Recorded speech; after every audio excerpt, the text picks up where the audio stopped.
nation, somewhere in North America, this is your weekly Truth Be Told Minuteman Report. Hey everyone, it's Robert Hensley, your Truth Be Told Minuteman, and today we are going to talk about the lost children of the Alleghenies. Let's set the scene, shall we? It's April 24th, 1856. There's a small farm owned by the Cox family. That's Samuel Cox, his wife Susanna, and their children, George, age 7, and Joseph, age 5. In Bedford County, Allegheny Mountains of Pennsylvania. Samuel and Susanna are working the farm. Samuel's dog takes off into the woods. He can hear it barking. He chases after it with a gun. Susanna's busy. She doesn't notice that George and Joseph have wandered off.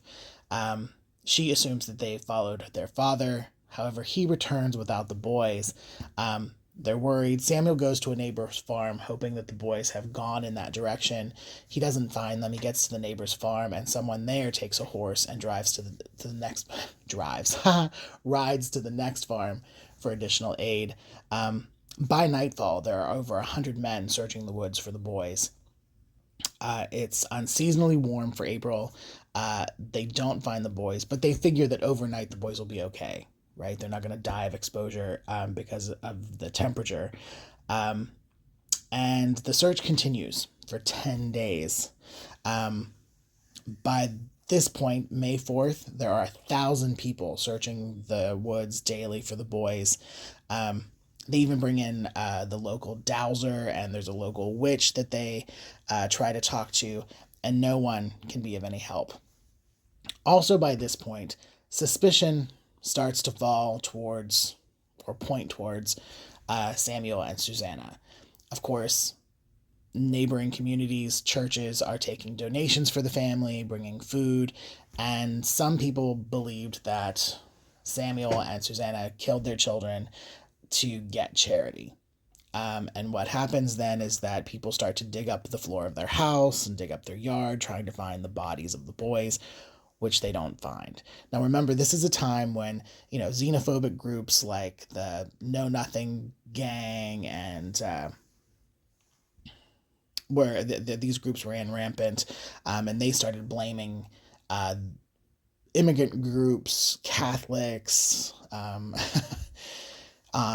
for kidnapping the boys. However, there's no proof that the boys were kidnapped or that Samuel or Susanna had killed their children. Now, around the same time, around May 4th, 12 miles away, there's a farmer named Jacob Dibert. So Jacob, normal guy, not too much to say about him. He wasn't extraordinary in many ways. He starts having a dream. He dreams that he's searching the woods all alone, and it's a part of the woods that he'd never been to before, but he's on this path and he comes across a dead deer, and then he sees a child's shoe. Then there's a downed birch tree over a stream that leads to a stony ridge, and on the other side of the ridge, there's a brook, and there's a large tree by the brook, and in the crook of the roots next to this brook, he sees the boys, George and Joseph, dead. He tells his wife about the dream, and she tells him not to put too much stock into it. But Jacob has the dream for 3 nights. It's at that point that his wife tells her brother, a man named Harrison Wysong, and he says that it sounds like a particular area that he knows in the woods. So he and Jacob go out, and 5 minutes later, they come across the dead deer.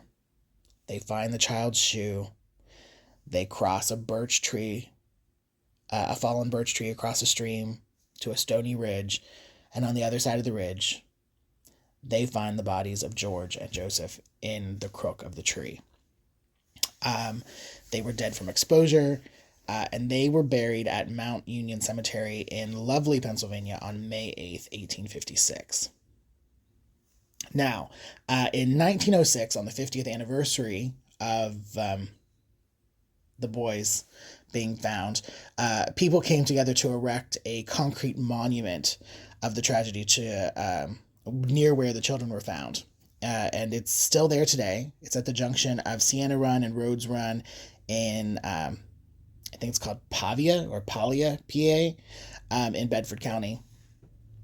Now, if this story sounds familiar to you, it could be because bluegrass darling Alison Krauss on Union Station recorded a song called Jacob's Dream that tells the story of the lost children of the Alleghenies.